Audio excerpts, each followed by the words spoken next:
This is going to be the greatest Dolphins in-depth show of all time, okay? There it is. It's on the table. Now go and make it that star of the show, Adam Beasley. Go. I am going to predict the future. Like, what is it? Accurately, or, we can all predict the future. What is it, Karnak? Was that, Carson was more your generation than mine. Was that, Karnak? Is that, how old are you? I'm 42. Okay, so 16, 17 years is a generation? Oh, yeah. I thought it was 20, but that's okay. Well, you can round up. Okay. Yeah, Karnak. Absolutely. Yeah, that's me. A very, very dated reference for any of our listeners, probably the vast majority of which weren't alive when Carson was Karnak. there. Yeah. Yes. So that was 2 hosts ago or something. My prediction is, because we're going to see for the very first time in 2021 a Miami Dolphins practice. And to be honest, I'm not sure when this will run on Sirius, but the practice may have occurred by the time this airs. We're taping this for full disclosure on a Monday afternoon. It'll be online soon on MiamiHerald.com, and we have a weekly spot with our SiriusXM partners. But I am guessing that you are going to see a lot of rookies in prominent roles. Practice with one for the media, certainly not practice one for them. That they are going to use these rookies that they just picked up 2, 3, 4 weeks ago in ways that will astonish us. And we won't be able to report too much of it because there are rules that kind of hamper our access in that regard. They don't want all the secrets being out.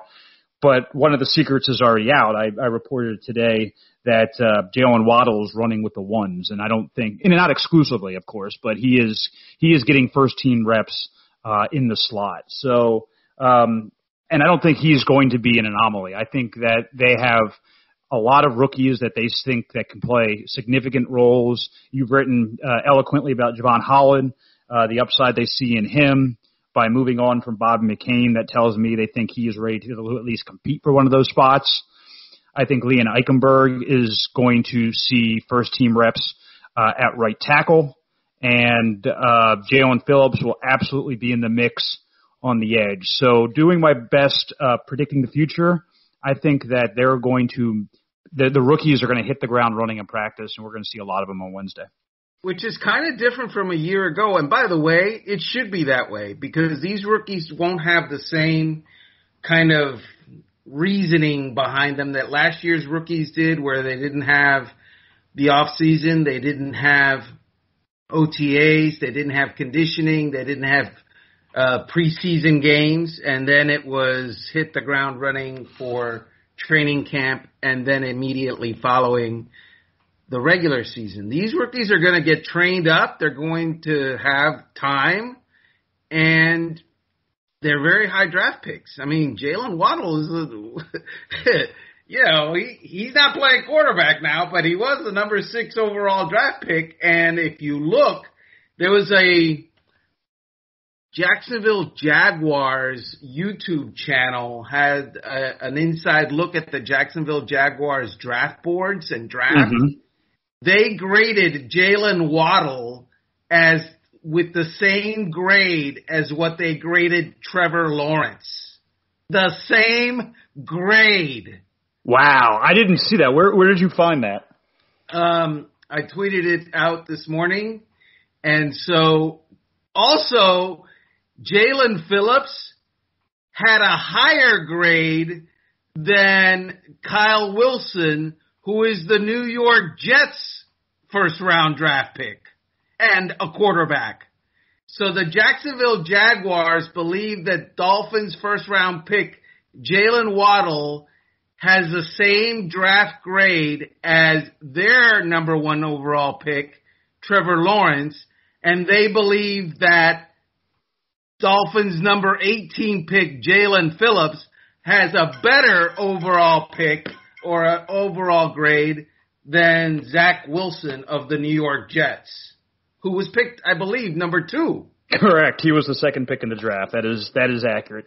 Which, and again, you can go down the list, and there are who was it? Charlie Casserly that said that he had a first round grade. I believe it was Casserly. Don't hold me to that. First round grade for Eichenberg. I mean, there's some talent that got a talent influx into that locker room from the draft, and I think something else that they're telling us. Obviously, having the spring to work these guys in and let them take their lumps early is helpful. But I remember you wrote pretty astutely last year that the 2020 draft was more about 2021. That they took right. a lot of projects that year, and certainly we barely saw Noah Igbinoghene on the field after that Bills game. I mean, he played special teams some, but he was not a regular rotation defensive back for them.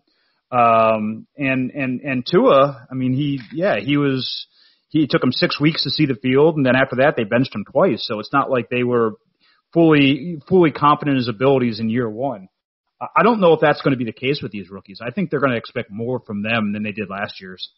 There's no doubt. And I don't know if I'm going to say this correctly or it's going to come across correctly, but it's very possible that the Dolphins' first-round picks this year are going to end up being better than the Dolphins' first-round picks last year. Well, yeah, I mean, really, it's Tua. I mean, if Tua's a stud, I think you grade on a curve for quarterbacks. But if he's just a guy and Jalen Waddle's a baller and Jalen Phillips goes out and gets you 9-10 sacks as a rookie, which is now the realm of possibility, yeah, I think you might be right. Well, I'm not talking about this year. I'm talking about if you open it up to a horizon. Mm-hmm. If we're 6 or 7 years down the road, I wouldn't be surprised if we look back at the 2020 Dolphins draft and the 2021 Dolphins draft, and you see the 2021 draft and go, that was a little bit better. That was even though their assets were better in 2020, and they didn't really have a year of evaluation in 21 because of the pandemic. I mean, they didn't see Javon Holland since 2020. They barely saw Jalen Waddle they didn't see Holland since 2019. They barely saw Waddle in 2020 because he was hurt. And they didn't have the entire offseason combine and 30 visits and all that. It would be pretty remarkable. And they had fewer assets too, right? They didn't have 3 first-round picks this year like they did the year before.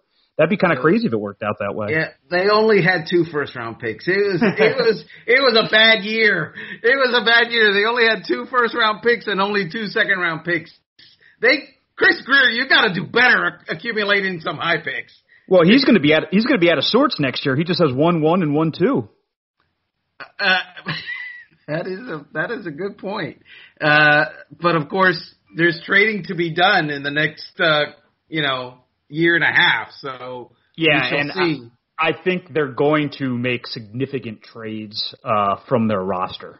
I think that we can be fairly certain that the reason they're hoarding all these wide receivers is that they want a team to get desperate and take one in August or September. I mean, I think that's the only thing that explains why all these guys are still on the team. So why would a 7th-round pick for Allen Hurns? Is someone going to give that? Yeah, I mean, if it assures them they get him. I mean, the thing about a trade is if you give up a late-round pick, you're guaranteed to get the guy. Where I don't know if Hurns would have to pass through waivers. He might be beyond that. But some of these younger guys would have to go through waivers. And there's no guarantee that the number will come up. Or there's no guarantee if he passes through waivers that Hurns would want to sign with that team. So I think that there are pieces that they could move. I don't know. I mean, if Eichenberg shows great strides and Fluker is a dependable swing tackle and he can play and you can depend on him, I mean, or is there any guarantee that they don't try to flip Jesse Davis for an asset? That wouldn't surprise me.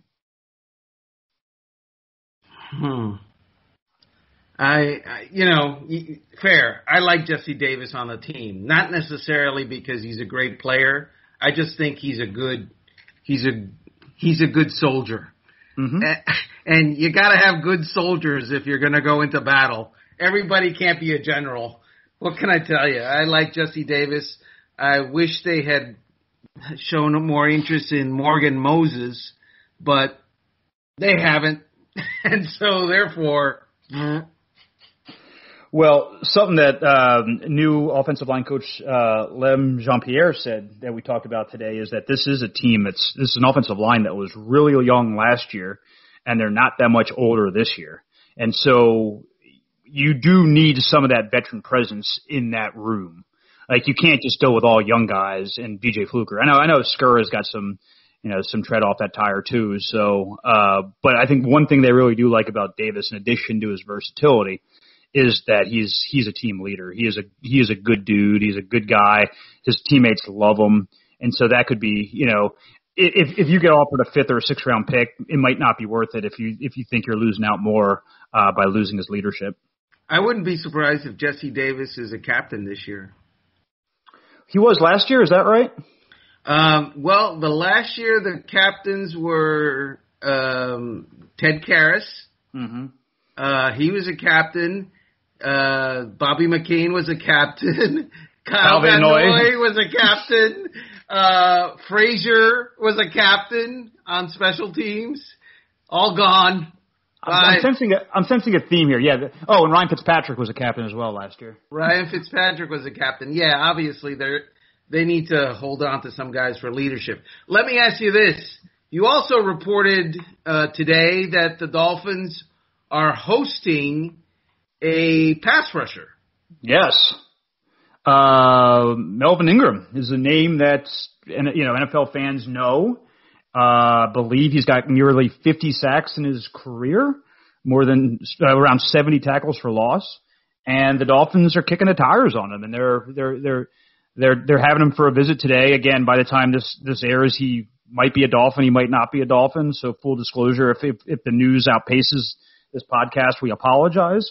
But just from the information that we know now, it kind of makes sense because we talked about all free agency about how they needed more veteran edge rush help, and then they went and drafted, as you mentioned, Jalen Phillips, and we kind of forgot about that. Well, the Dolphins didn't forget. They apparently think they still need a little bit of help on the edge, and if they get him, they've got like $13 million of cap space. If they get him on a 1-year, $3 million, $4 million contract, and he gives them 20, 25 snaps a game in pass rushing situations, I think that's a good deal. We go now to the home of Jason Strobridge for reaction on the visit of Melvin Ingram with the Dolphins today.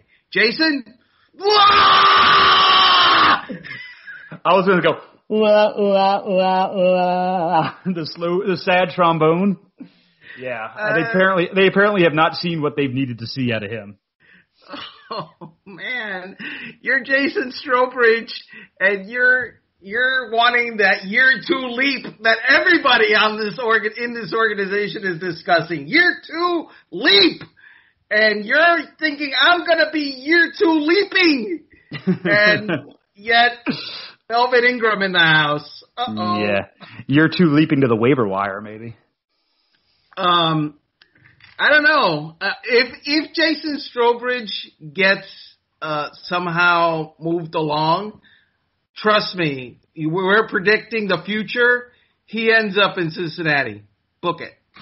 He ends up in Cincinnati. Explain why. Well, the Dolphins had a defensive line coach up until the end of last season, which they had a high regard for, and said defensive line coach at the end of the season was no longer with the Dolphins. His name is Marion Hobby, and Marion Hobby liked Jason Strobridge a lot. And so that's why I think that, and he's now with the Cincinnati Bengals. And so, I'm just putting dots together because that's what I do. I connect dots for a living. You don't think Austin Clark likes Jason Strobridge? I'm sure, but if Austin Clark has Melvin Ingram, by the way, Melvin Ingram, he's interesting because the Dolphins, not as an organization, but as a stadium, Hard Rock Stadium. Remember last year when the Dolphins played the Los Angeles Chargers? You remember that? The games kind of run together. Refresh my memory. The Dolphins last year played the Los Angeles Chargers. Confirm it for me, please. Yes. Yes, they did. Thank you. Didn't they befuddle a certain rookie quarterback that day? They amoeba'd Justin Herbert. But the greater point that I was trying to make is that during that game, and I think prior to that game, during warm-ups, when the Chargers came out to warm up, they put up Melvin Ingram's stats on the quadruple board. You know, the Dolphins Hard Rock Stadium has big boards at each corner, each of the four totally corners. Forgot about this. This is a good story. Melvin Ingram's stats for 2020 at the time, 0 sacks. And I believe he ended up with 0 sacks for the season, no? Yeah, I mean, Austin Jackson did a pretty good job on him. Or was it Robert Hunt? I can't remember which one that kind of swallowed him up. But they're not. If the Dolphins sign Melvin Ingram, it's not to be their starting outside linebacker or edge defender or whatever you want to call it.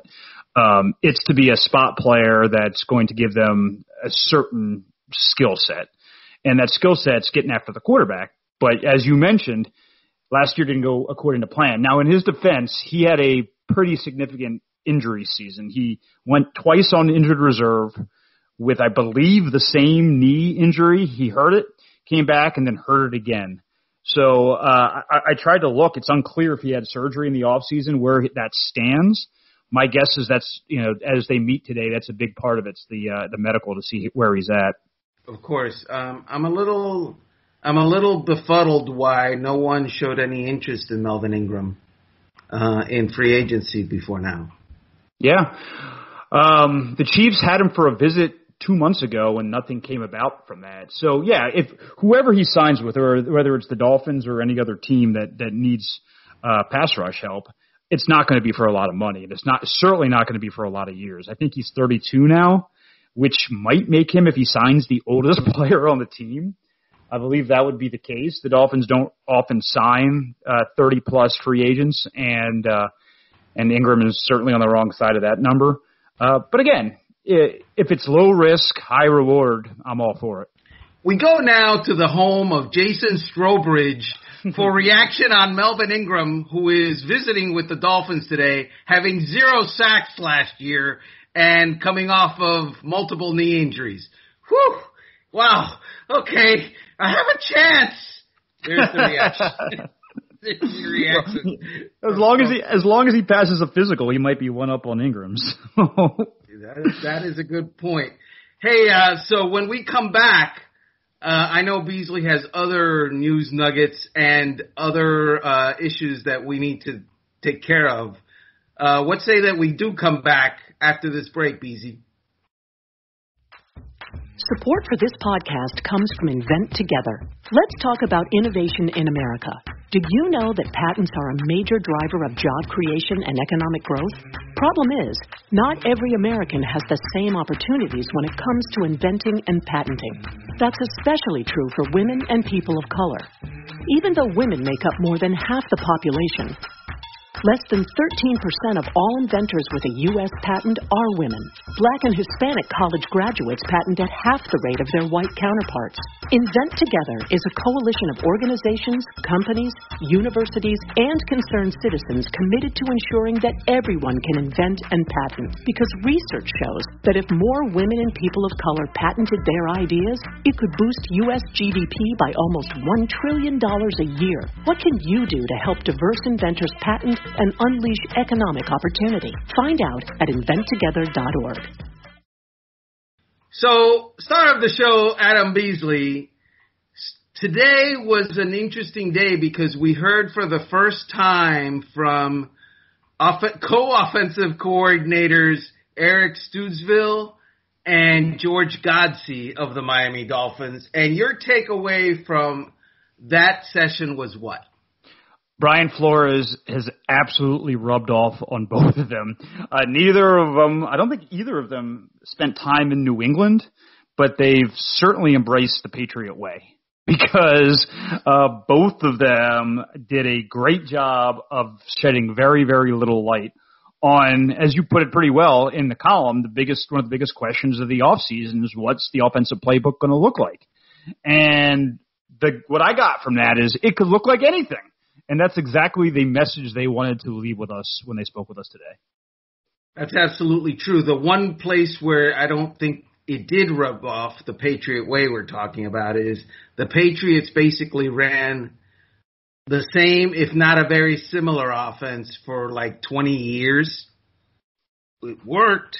It was good. I think their quarterback had something to do with that. But even through coordinators, and they had, I think, 3 coordinator switches during those years, including Charlie Weiss and McDaniel and also Bob O'Brien? Bill O'Brien.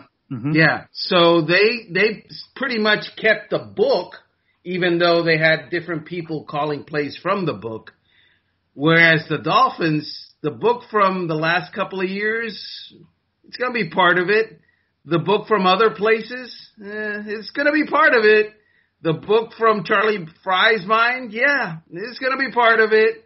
Guess what? There's going to be parts of it from the Adam Gase playbook. Bubble screens? Are we going to see some bubble screens? I know that fans love to hear that. That's why I'm laughing, because it's true. They're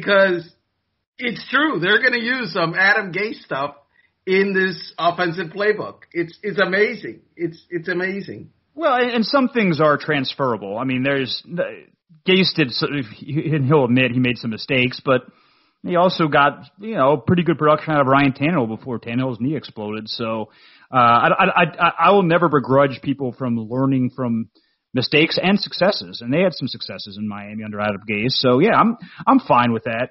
To me, I think the broader issue is this: 2020 was not about maximizing Tua Tagovailoa. 2020, in my mind, was about developing the team and surviving a rough situation, the pandemic, and not being able to get all these rookies in. And we saw it was pretty clear early on that Tua wasn't going to be the guy to start the season.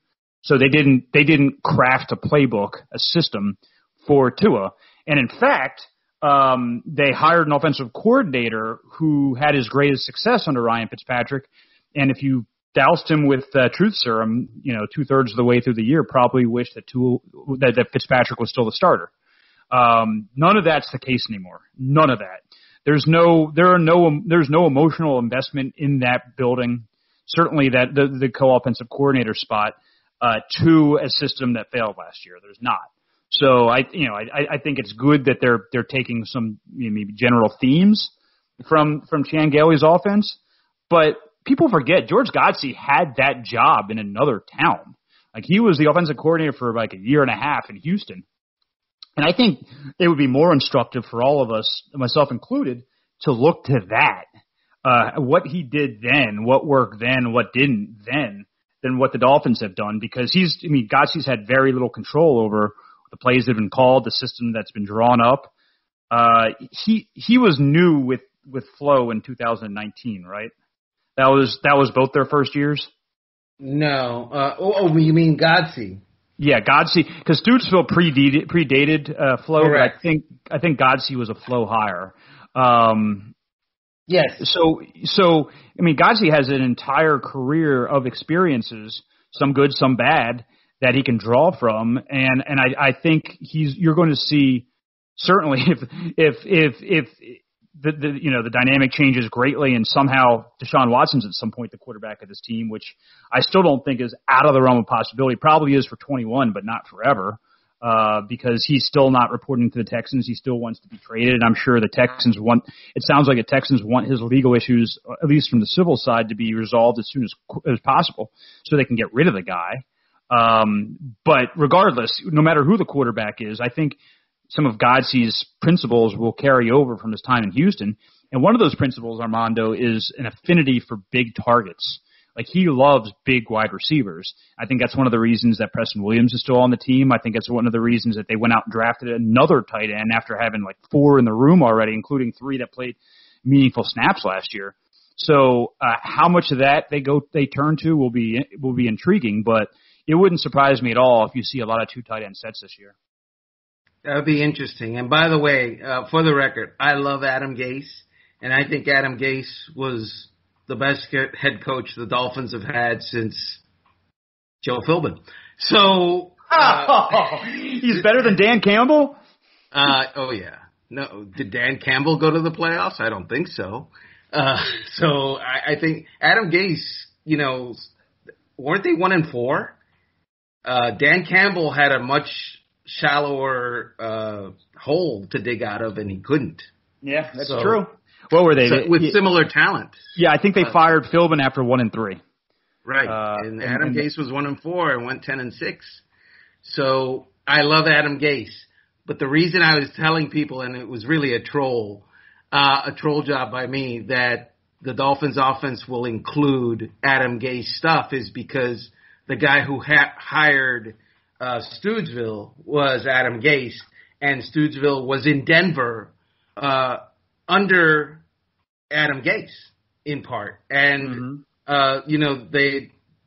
they share a philosophy in certain things. And so some of that stuff is going to translate to the future or the current Dolphins offense. That's what I was saying. No, I get it. I'm gonna hijack the segment for a second. Where do you think Gase lands? I don't know. There was talk of him going to New England, and then that got sideswiped because although that they were roommates at some point, I'm not sure that Gase wants to be in a position where he's working for Josh McDaniel.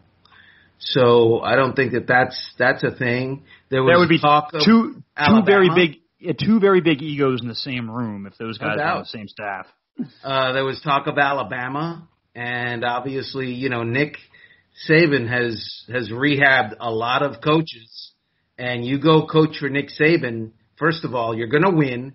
Second of all, you're going to have more talent than the other guy. Third of all, your career is going to take a definitive upswing. But that hasn't happened either. So I'm not sure what Adam Gase is going to end up doing. I'm sure that he doesn't need any money. That is the truest thing either of us said this entire podcast, that he does not need the money. No. So the man is making $5 million a year from the time that he was with the Dolphins to the time that he was with the Jets, and he's still going to be making money from the Jets this year. So I think he's good. I think he's if I was Adam Gase, I would never give you another chance to utter my name with scorn on your lips ever again, because I'm spending my millions. All 40 or 50 million of them. As a pejorative, you would never let that happen again? Ever. Because I've got much more money than you. I really do. You know what I wouldn't surprise me if he ends up in the broadcast booth? He'd be good. He'd be really good at that. Because he knows the game, and he's got a great sense of humor. But I don't know. I don't think that's the direction he wants to go. And I know now you brought that up, and there's going to be people that are going to be talking about him on television. And I'm sure he would be saying, me on television? Are you kidding? Well, if you're the color commentator, they you're only actually on camera maybe 3 minutes the entire game, and the rest would just be him yammering as a disembodied head. So I think he's a smart guy. I think he would have some options. The question is, we talked about this. What will his psyche allow him to do? Because I'm sure he could go get a college job. He could go work in the Big Ten somewhere. He could work in the Pac-12 somewhere. Pac-12 would be fun because he could throw the ball every down.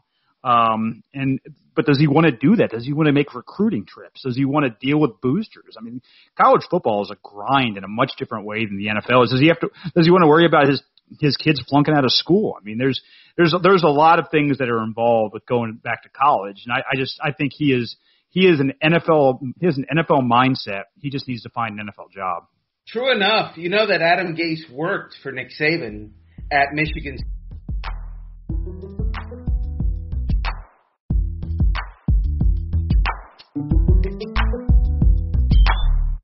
Start your day with the latest local news, sports, weather, and more on your smart speaker.